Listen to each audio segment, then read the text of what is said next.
అందరికీ నమస్కారాలు. ఆంధ్రప్రదేశ్ రాష్ట్రంలోని 10వ తరగతి పరీక్ష రాసిన విద్యార్థులకు ఫలితాలు వచ్చిన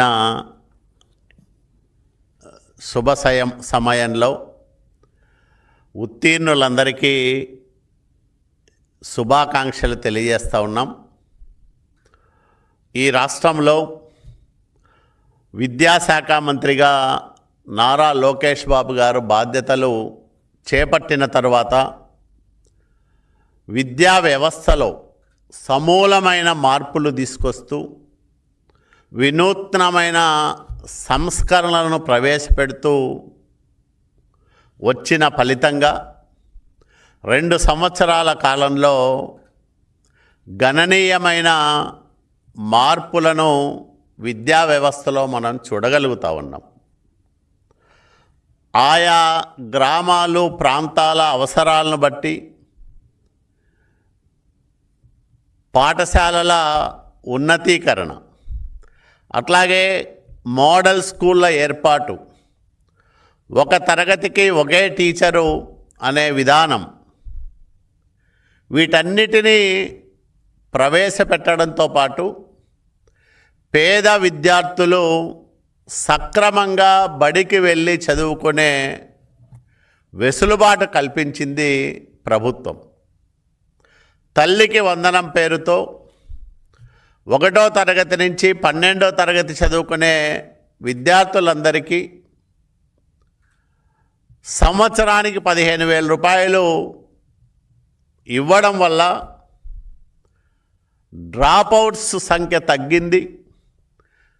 ప్రభుత్వ బడుల్లో విద్యార్థుల సంఖ్య గణనీయంగా పెరుగుతూ వస్తూ ఉంది.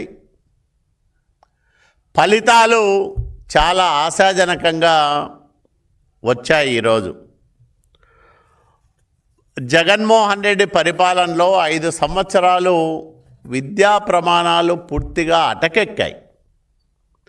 విద్యా వ్యవస్థను భ్రష్టు పట్టించింది గత ప్రభుత్వం.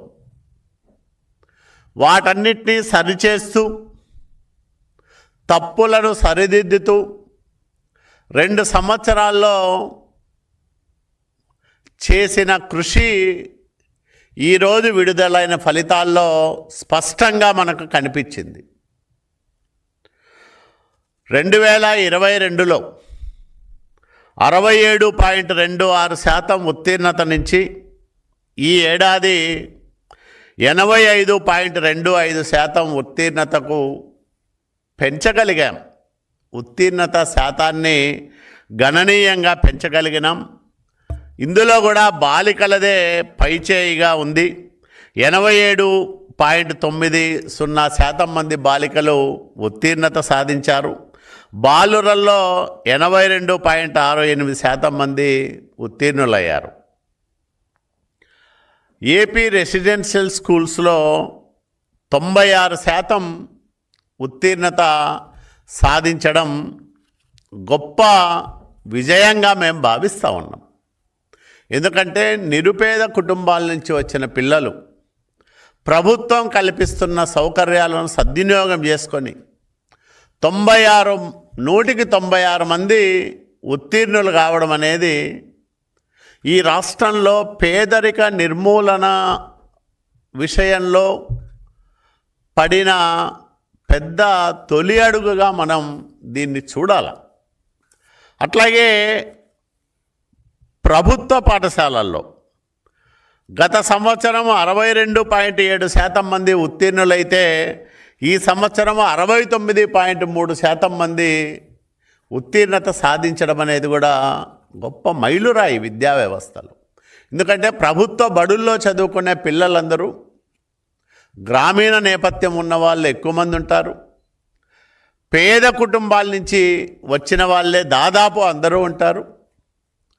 కాబట్టి ఆయా కుటుంబాలకు భవిష్యత్తులో వీళ్ళు గొప్ప ఆస్తిగా మారబోతున్నారు ఈ పిల్లలు అనేదానికి ఈరోజు వచ్చిన ఫలితాలే పెద్ద నిదర్శనమని కూడా నేను ఈ సందర్భంగా మనవి చేస్తూ ఉన్నా.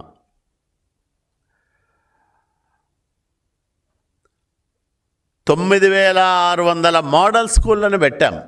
అట్లాగే 2 సార్లు మెగా పేరెంట్ టీచర్స్ మీటింగ్స్ పెట్టాం. కేవలం విద్యార్థుల తల్లిదండ్రులు ఉపాధ్యాయులతో సమావేశాలు ఏర్పాటు చేయడమే కాకుండా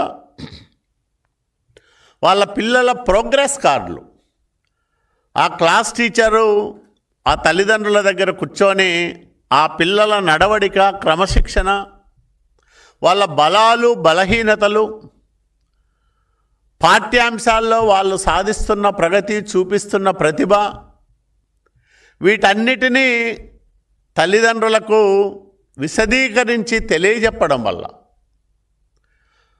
వాళ్ళు తల్లిదండ్రులు కూడా పిల్లలలో ఉన్న లోపాలను సరిదిద్దే ప్రయత్నం చేయడం వల్ల మంచి పౌరులుగా ఎదగడంతో పాటు ఉత్తీర్ణత శాతం ప్రభుత్వ పాఠశాలల్లో పెరగడానికి ఈ పీటీఎంలు దోహదపడ్డాయనే దాంట్లో ఎంత మాత్రము అతిశయోక్తి లేదనే విషయాన్ని కూడా ఈ సందర్భంగా నేను మనవి చేస్తూ ఉన్నా.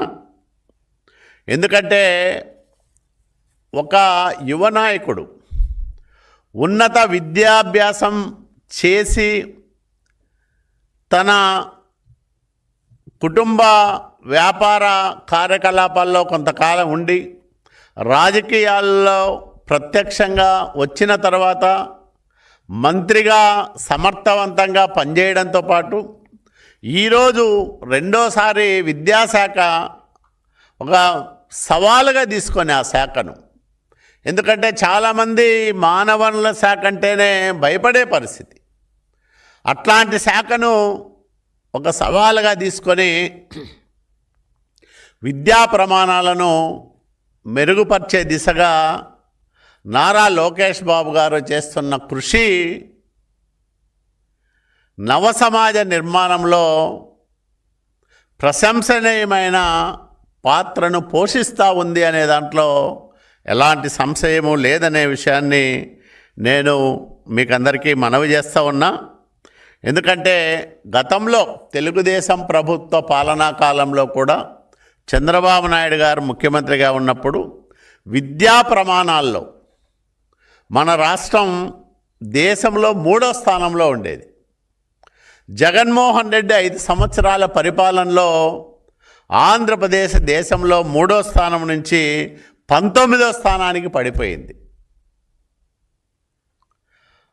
ఆ పడిపోయిన విద్యా ప్రమాణాలు దేశంలో అట్టడుగున ఉన్న ఆంధ్రప్రదేశ్ రాష్ట్రాన్ని మళ్ళీ పైకి తీసుకురావడానికి, ప్రమాణాలు పెంచడానికి, నాణ్యమైన విద్యను అందించడానికి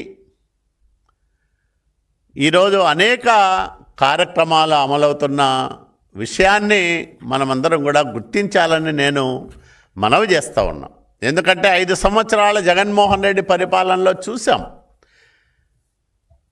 విదేశీ విద్యకు అంబేద్కర్ గారి పేరును తీసేశారు, ప్రతి పథకానికి తన పేరు పెట్టుకున్నాడు.